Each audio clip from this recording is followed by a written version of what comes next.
कहानी की शुरुआत में हम एक चोरों के गिरोह को देखते हैं जो कि स्पेन की सबसे बड़ी और सिक्योर तरीन बैंक को हाईजैक करके वहां से ढेर सारा पैसा चुरा लेते हैं। पैसों के बैग उठाकर जैसे ही ये चोर मेन एंट्रेंस वाले दरवाजे से भागने की कोशिश करते हैं, तभी यहाँ पर कुछ पुलिस की गाड़ियां आकर इन्हें चारों तरफ से घेर लेती हैं। पुलिस को अपनी तरफ आता देख चोर उन पर अंधाधुंध फायरिंग करनी शुरू कर देते हैं, लेकिन जवाबी फायरिंग में चोरों के एक साथी को भी गंभीर चोट लग जाती है। चोरों का प्लान तो बुरी तरह से फेल हो चुका था, लेकिन फिर भी वो अपने साथी को कवर फायर देते हुए किसी तरह उसे बैंक के अंदर ले जाकर दरवाजे को अच्छी तरह से बंद कर देते हैं। अब ये चोर बैंक के अंदर ही फंस चुके हैं, लेकिन देश की सबसे बड़ी और सिक्योर तरीन बैंक को इन चोरों ने आखिरकार हाईजैक कैसे किया और क्यों भागने से पहले चोरों ने जानबूझकर पुलिस को बुलाने वाला इमरजेंसी सायरन बजाया, बल्कि वो चुपचाप पैसे लेकर भाग सकते थे। क्या ये सब पहले से ही चोरों का कोई प्लान था? दरअसल इसकी शुरुआत टोक्यो से होती है। अपने ऊपर लगे गंभीर चोरी के इल्जामों में टोक्यो घर से फरार हो चुकी थी, लेकिन आखिरी बार शहर छोड़ने से पहले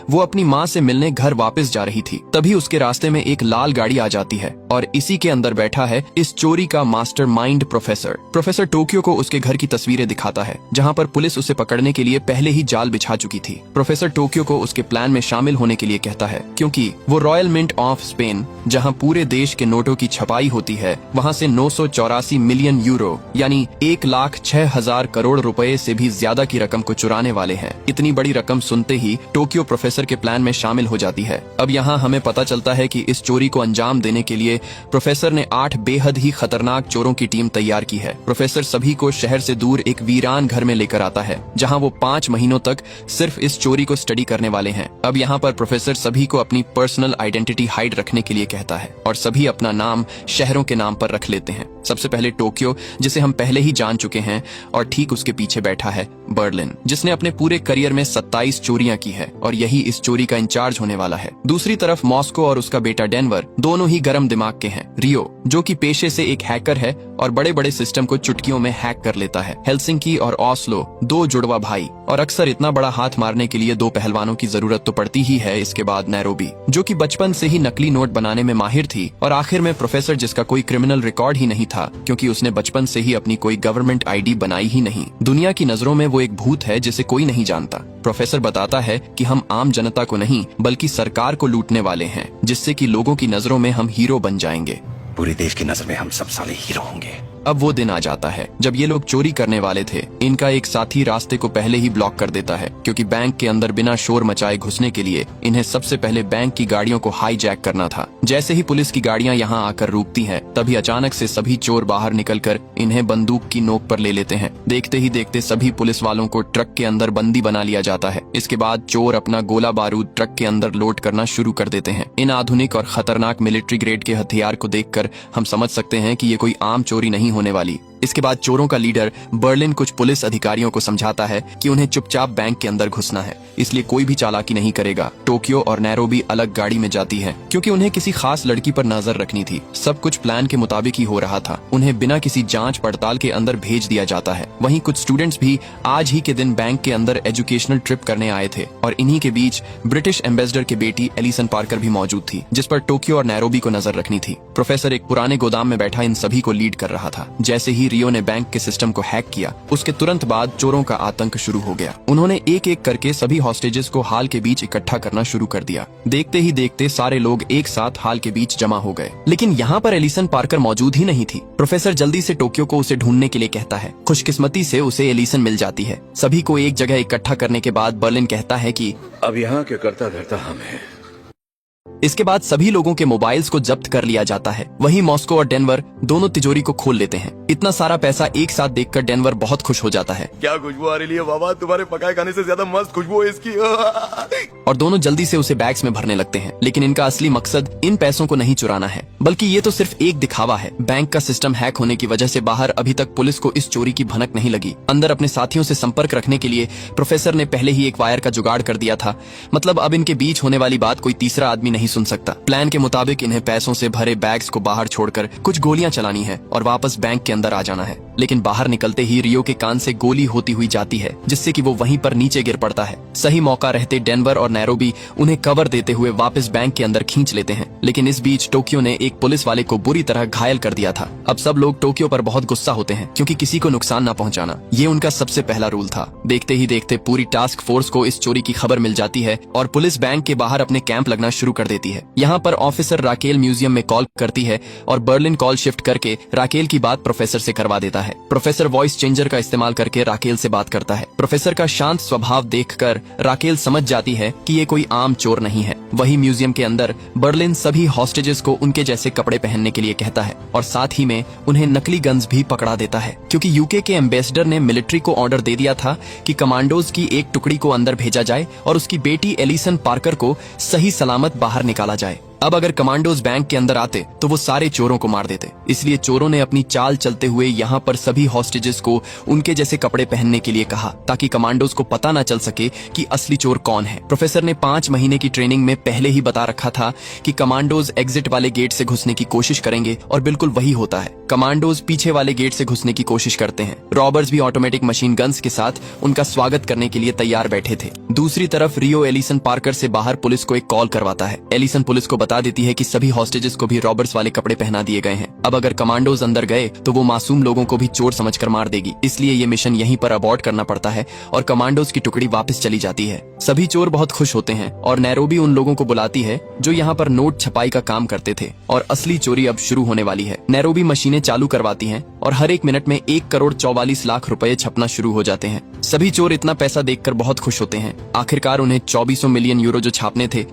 वही राकेल अपने घर जाती समय एक कॉफी शॉप में चली जाती है और यहीं पर वह प्रोफेसर से मिलती है। राकेल नहीं जानती थी कि उसके सामने बैठा आदमी ही इस चोरी का मास्टरमाइंड है। प्रोफेसर उसे कॉल करने के लिए अपना फोन दे देता है। अब चोरों को बैंक के अंदर पूरा एक दिन बीत जाता है और अब तक उन्होंने 500 करोड़ से भी ज्यादा पैसे छाप दिए थे। रोबरी की यह शुरुआत ही थी कि चोरों को एक बड़ा झटका मिलने वाला था। दरअसल टोक्यो और रियो एक दूसरे को पसंद करते थे और इन्हीं की वजह से प्लान में गड़बड़ होने वाली है। वही बर्लिन एक होस्टेस जिसका नाम मोनिका है, उसे कुछ रॉबर्स के साथ बाहर ले आता है। मोनिका एक माइक के जरिए पुलिस को बताती है कि अंदर सब कुछ ठीक चल रहा है, किसी को किसी भी प्रकार की कोई हानि नहीं पहुंचाई गई। एक स्नाइपर बर्लिन को शूट करने के लिए तैयार खड़ा था, लेकिन उसके सीनियर गोली चलाने का ऑर्डर नहीं देते। फिर अंदर आने के बाद बर्लिन कुछ होस्टेस से एक सुरंग की खुदाई करवानी शुरू करता है, क्योंकि वो सुरंग के जरिए ही यहाँ से भागने वाले थे। इसके बाद बर्लिन सभी होस्टेस को एक वीडियो बनाकर अपने परिवार को भेजने की इजाजत दे देता है, लेकिन इस बीच रियो उनकी निगरानी करेगा। जब एलिसन वीडियो शूट कर रही थी तब रियो टोक्यो के साथ बातों में व्यस्त हो जाता है। इसी मौके का फायदा उठाकर एलिसन अपना मोबाइल ऑन कर लेती है। जब पुलिस को उसका फोन ऑन मिलता है तो वो तुरंत उसे हैक करके लाइव रिकॉर्डिंग चालू कर देती है। रियो जल्दी से एलिसन से फोन पकड़कर तोड़ देता है, लेकिन अब बहुत देर हो चुकी थी। पुलिस को उसका चेहरा दिखाई दे चुका था। पुलिस बहुत खुश होती है कि आखिरकार एक चोर का तो चेहरा दिखाई दिया। तस्वीर की मदद से पुलिस रियो का सारा बायोडाटा निकाल लेती है। राकेल प्रोफेसर को कॉल करती है। प्रोफेसर सबसे पहले खाना और दवाइयाँ की मांग करता है। राकेल कहती है कि हमें तुम्हारे एक साथी का चेहरा दिख चुका है, बेहतर होगा कि तुम खुद ही सरेंडर कर दो, मैं तुम्हारी सजा कम करवा दूंगी। लेकिन प्रोफेसर इसके लिए तैयार नहीं था। दरअसल प्रोफेसर ने इस चोरी को प्लान करने में पूरे 20 साल का वक्त लिया था। प्रोफेसर बर्लिन को कॉल करके कहता है कि जिसने भी फोन एक्टिवेट किया उसे ढूंढ कर सजा दो। अब क्योंकि रियो की लापरवाही की वजह से पुलिस को अंदर की जानकारी मिल चुकी थी, इसलिए बर्लिन उसे पकड़कर हेलसिंकी और ओस्लो के पास ले जाता है और दोनों उसे बहुत बुरी तरह पीटते हैं। इसी बीच मोनिका को एक सीक्रेट फोन के बारे में पता था, इसलिए वो चुपके से उसे अपनी जेब में रख लेती है। वही लंच ब्रेक के दौरान राकेल जब वापस कैफे में जाती है तो यहाँ पर प्रोफेसर भी आ जाता है और तभी राकेल के मोबाइल पर एक मैसेज आता है कि 2 चोरों का पता चल चुका है। तस्वीर को देखते ही राकेल तुरंत प्रोफेसर को दबोच लेती है। प्रोफेसर को लग रहा था कि वो पकड़ा गया, लेकिन राकेल को वो सिर्फ एक न्यूज चैनल वाला रिपोर्टर लग रहा था, इसलिए वो उस पर भड़क गई। प्रोफेसर उसे यकीन दिलाता है कि वो कोई रिपोर्टर नहीं है।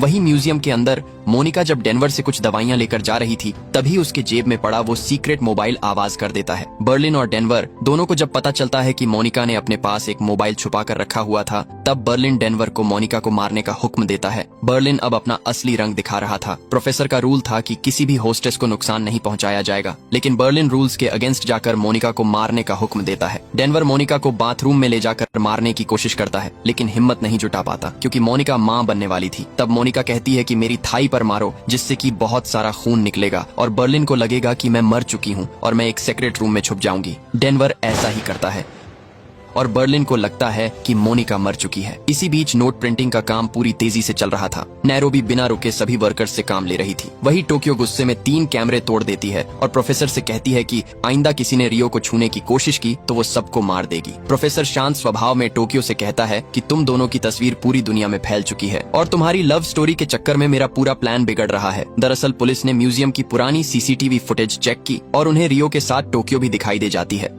वही प्रोफेसर के फोन पर एक कॉल आता है जो कि राकेल की मॉम का था, क्योंकि उस दिन राकेल ने प्रोफेसर के फोन से अपनी मॉम को ही कॉल किया था। किसी वजह से राकेल फोन नहीं उठा रही थी, इसलिए प्रोफेसर खुद उसकी बात करवाने पुलिस कैंप के अंदर चला जाता है और यहाँ पर प्रोफेसर चारों तरफ नजर घुमाकर पुलिस का ताम झाम समझने की कोशिश करता है। वही म्यूजियम के अंदर जब सबको पता चलता है कि बर्लिन के कहने पर डेनवर ने एक होस्टेस को मार दिया है तो सभी बर्लिन पर बहुत गुस्सा होते हैं, क्योंकि उसने प्रोफेसर का पहला रूल ब्रेक कर दिया था। डेनवर के पिता मॉस्को इस बात को सुनकर अंदर से बुरी तरह टूट जाते हैं। मॉस्को फैसला करता है कि वो अब सरेंडर कर देगा, इसलिए वो तेजी से भागता हुआ मेन एंट्रेंस का दरवाजा खोल देता है। लेकिन डेनवर यहाँ पर आकर जल्दी से अपने पिता का चेहरा छुपाता है, क्योंकि अगर पुलिस ने उसका चेहरा देख लिया तो वो उसका भी बायोडाटा निकाल लेंगे। दरवाजे को वापस से बंद कर दिया जाता है। डेनवर अपने पिता को बताता है कि उसने मोनिका को नहीं मारा, बल्कि वो अभी भी जिंदा है और सुरक्षित है। फिर डेनवर अपने पिता को खुली हवा में ले जाने के लिए कुछ हॉस्टेजेस को मास्क और नकली गन्स पकड़ाकर छत पर ले आता है।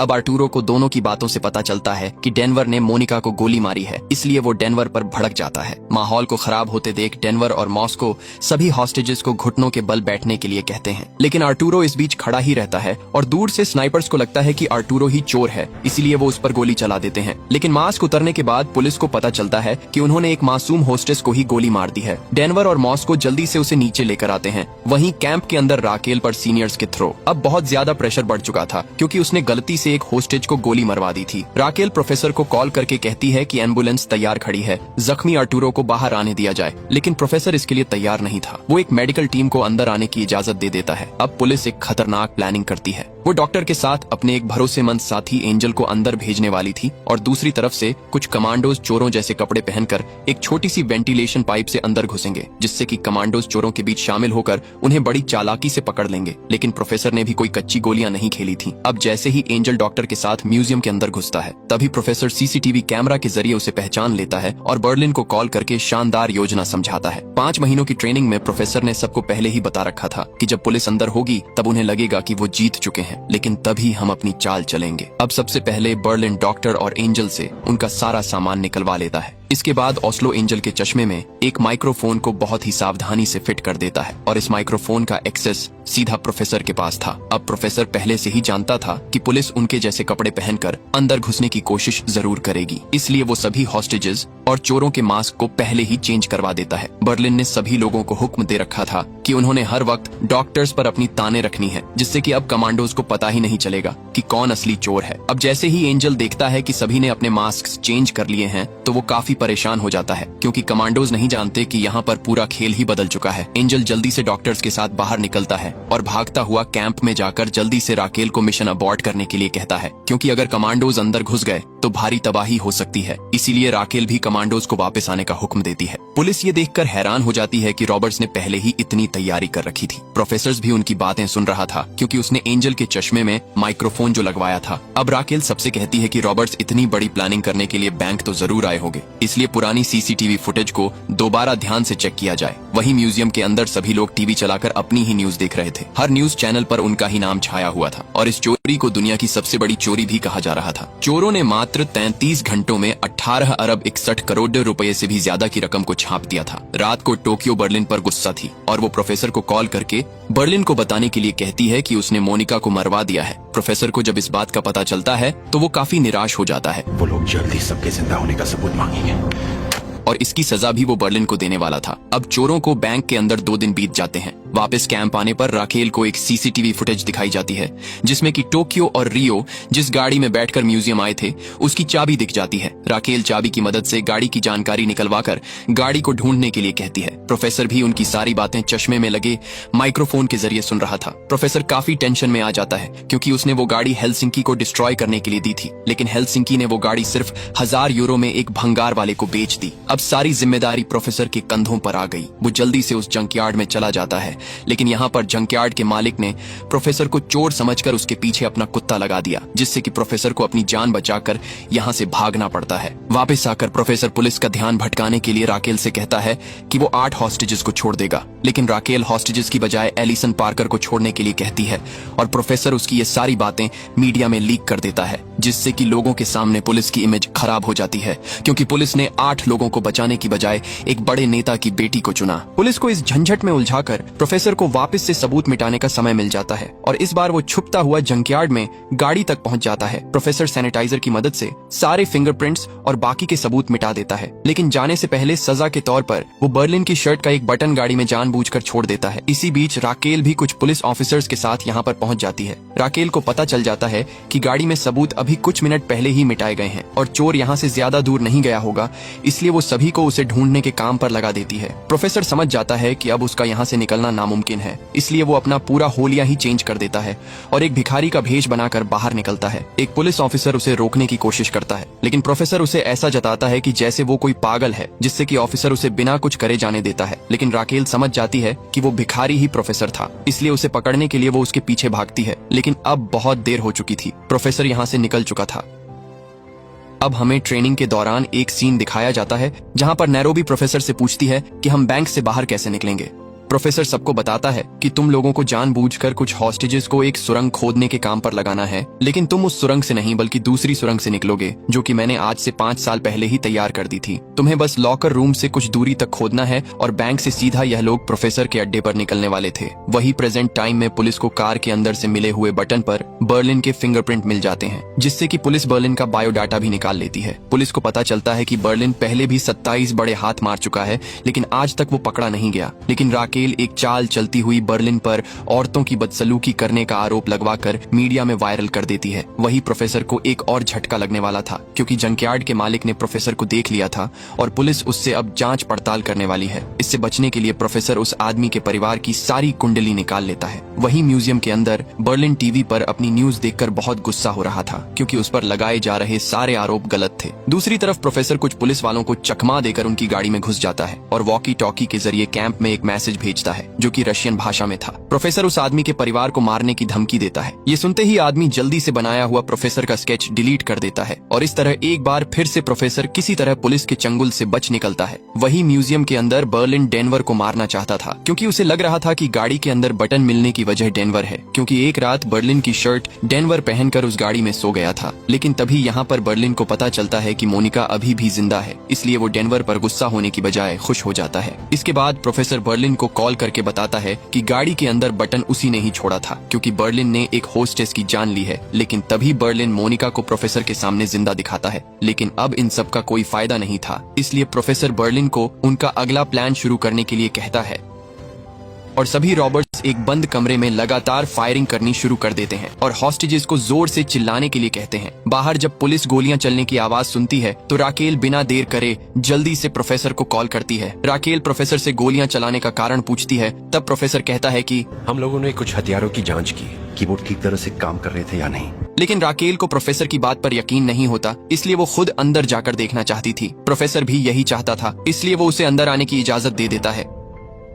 इसके बाद राकेल अपने पर्सनल फोन से सलवा यानी प्रोफेसर को ही कॉल करके रात को मिलने के लिए कहती है, क्योंकि राकेल नहीं जानती थी कि सलवा ही इस चोरी का असली मास्टरमाइंड है, इसलिए राकेल प्रोफेसर से ही प्यार कर बैठी थी। इसके बाद एंजल राकेल को बर्लिन की रिपोर्ट दिखाता है, जिसमें कि बर्लिन को एक बहुत ही भयानक बीमारी थी, जिसकी दवाई सिर्फ एक ही जगह से मिलती है। अगर पुलिस वहां जाकर किसी तरह यह पता लगा सके कि बर्लिन ने आखिरी बार दवाई कहां पर डिलीवर करवाई थी, तो पुलिस को वहां से कुछ जानकारी मिल सकती है। प्रोफेसर भी उनकी ये सारी बातें सुन रहा था और एक बार फिर से उसके सर पर बड़ी मुसीबत आ जाती है, क्योंकि बर्लिन ने आखिरी डिलीवरी उसी जगह पर करवाई थी जहां पर इन्होंने इस पूरी चोरी को प्लान किया था, और अगर पुलिस उस जगह पर पहुंच गई तो उसे वहां पर इन सबके फिंगरप्रिंट्स मिल जाएंगे। इसलिए अब प्रोफेसर को वहां पर पुलिस से भी पहले पहुंचना है जहां से ये दवाई मिलती है। राकेल भी जल्दी से एंजल को उस जगह पर जाने के लिए कहती है। इसके बाद राकेल अकेली म्यूजियम के अंदर चली जाती है, जहां सबसे पहले टोक्यो उसके कपड़ों के अंदर से एक माइक्रोफोन को बाहर निकालती है। इसके बाद एक एक करके उसे सभी हॉस्टेजेस से मिलवाया जाता है। इसी बीच राकेल को नोट प्रिंटिंग मशीन के चलने की आवाज सुनाई देती है और अब जाकर उसे समझ आता है कि प्रोफेसर इतने समय से पुलिस का वक्त जाया कर रहा था। ताकि उन्हें ज्यादा से ज्यादा नोट छापने का समय मिल सके।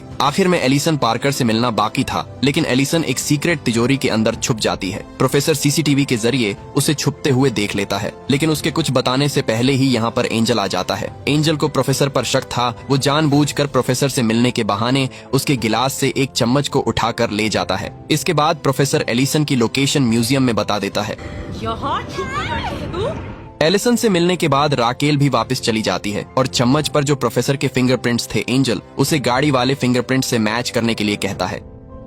दरअसल उस आदमी को डराते वक्त प्रोफेसर के कुछ फिंगरप्रिंट्स पुलिस की गाड़ी में ही छोड़ दिए थे। वही म्यूजियम के अंदर बर्लिन अपनी बीमारी के बारे में सभी लोगों को बता देता है, क्योंकि वो बस कुछ महीने ही जिंदा रहने वाला है। वही एंजल उस जगह पर पहुंच जाता है जहां से बर्लिन ने अपनी दवाई डिलीवर करवाई थी, लेकिन प्रोफेसर उससे भी एक कदम आगे था। वो पहले ही यहाँ के सारे सबूत अपने साथ लेकर भाग जाता है। अब इस खबर के बारे में सिर्फ राकेल और एंजल को ही पता था। राकेल को लगता है कि एंजल भी उन चोरों के साथ ही मिला हुआ है, इसलिए वो उसे इस केस से बाहर कर देती है। वही म्यूजियम के अंदर 2-3 दिन की मेहनत के बाद मॉस्को खुदाई करके असली सुरंग के काफी करीब पहुंच जाता है। दरअसल बैंक के अंदर 2 सुरंगें खोदी जा रही हैं। असली वाली मॉस्को खोद रहा है और नकली वाली हॉस्टेजेस से खुदवाई जा रही है। असली सुरंग का पता चलते ही सभी बहुत खुश हो जाते हैं और डांस करना शुरू कर देते हैं।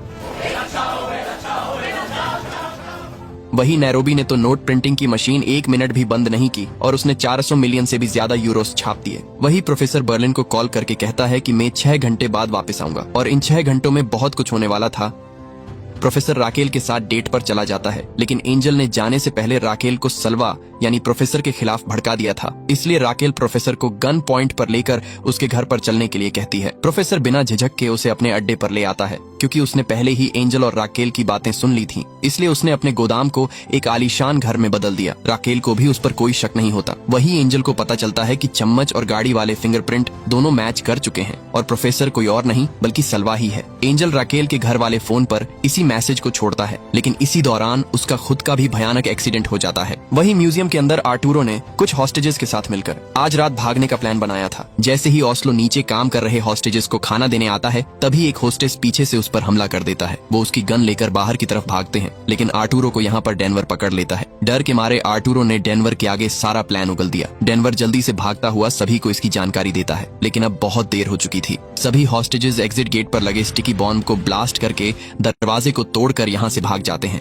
जब प्रोफेसर वापस आकर सीसीटीवी फुटेज देखता है तो उसके पैरों तले जमीन खिसक जाती है, क्योंकि मिलिट्री अब उस टूटे हुए गेट से अंदर घुसने वाली थी। लेकिन बर्लिन अपनी टीम को लेकर उस दरवाजे को बंद करने की कोशिश करता है। मिलिट्री उन्हें ऐसा नहीं करने देना चाहती थी, इसलिए वो लगातार दरवाजे पर फायरिंग करती रहती है। इसी बीच टोक्यो एक मशीन गन लाकर ताबड़तोड़ फायरिंग शुरू कर देती है, जिससे कि मिलिट्री को पीछे हटना पड़ता है और इन्हें दरवाजा बंद करने का सही मौका मिल जाता है। दरवाजे को बंद होते देख प्रोफेसर भी राहत की सांस लेता है। आखिर में हम देखते हैं कि एंजल की हालत बहुत नाजुक है और उसे अस्पताल में दाखिल कर दिया गया है। वहीं म्यूजियम के अंदर ऑस्लो के सर पर गंभीर चोट आई थी। हेल्सिंकी अपने भाई की इस हालत को देखकर बहुत दुखी होता है। अगले दिन जब बचे हुए हॉस्टेजेस को कल रात वाली घटना के बारे में पता चलता है तो वो विद्रोह पर उतर आते हैं, लेकिन प्रोफेसर ने ट्रेनिंग के दौरान सभी को पहले ही समझा रखा था कि जब हॉस्टेजेस बगावत पर उतर आए तो उन्हें लालच देकर शांत करना है। इसलिए सभी हॉस्टेजेस के सामने 2 ऑप्शंस रखी जाती है, या तो पैसे लेकर चोरों का साथ दे या अपनी आजादी चुने। अब जो लोग चोरों का साथ देते हैं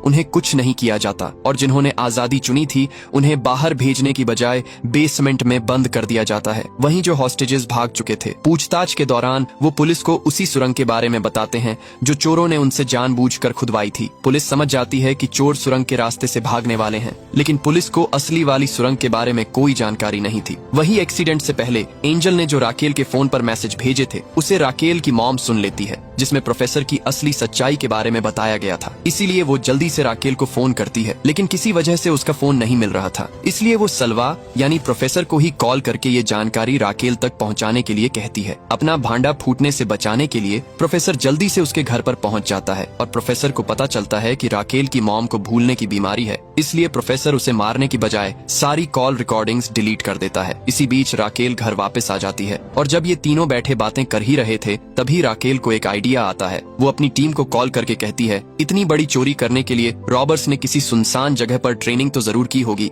इसलिए वो जल्दी से उस जगह को ढूंढने के लिए कहती है और खुशकिस्मती से जल्द ही उन्हें एक सुनसान घर के बारे में पता चल जाता है। और ये वही घर था जहाँ पर प्रोफेसर ने अपने साथियों के साथ प्लानिंग की थी। राकेल की तबीयत ठीक नहीं थी, इसलिए वो प्रोफेसर को ही गाड़ी चलाने के लिए कहती है और दोनों उसी घर की तरफ बढ़ने लगते हैं। इसी बीच हमें एक पास्ट का सीन दिखाया जाता है। यहाँ हमें पता चलता है कि बर्लिन और प्रोफेसर दोनों सगे भाई हैं और जिस चोरी को इन्होंने अंजाम दिया उसके पीछे एक बहुत बड़ी वजह छुपी हुई थी। प्रेजेंट में प्रोफेसर राकेल के साथ उसी घर के बाहर पहुंच जाता है जहां पर प्रोफेसर ने अपने साथियों के साथ प्लानिंग की थी और यहां पर सभी चोरों के ढेरों फिंगरप्रिंट्स और सैलिवा मौजूद थे, जिससे कि पुलिस को अब उनकी आइडेंटिटी निकालने में ज्यादा समय नहीं लगेगा। अब अंत में हम प्रोफेसर को काफी टेंशन में गाड़ी के अंदर बैठे हुए देखते हैं। अब क्या ये चोरी संभव हो पाएगी, क्योंकि प्रोफेसर ने इस चोरी को प्लान करने में पूरे 20 साल का समय लिया था। और आखिरकार ऐसी कौन सी वजह थी जो इन दोनों भाइयों को इस बैंक को लूटने के लिए मजबूर कर रही थी। आपकी जानकारी के लिए बता दूं कि इसके पार्ट 2 में ही इस चोरी का अंत हो जाएगा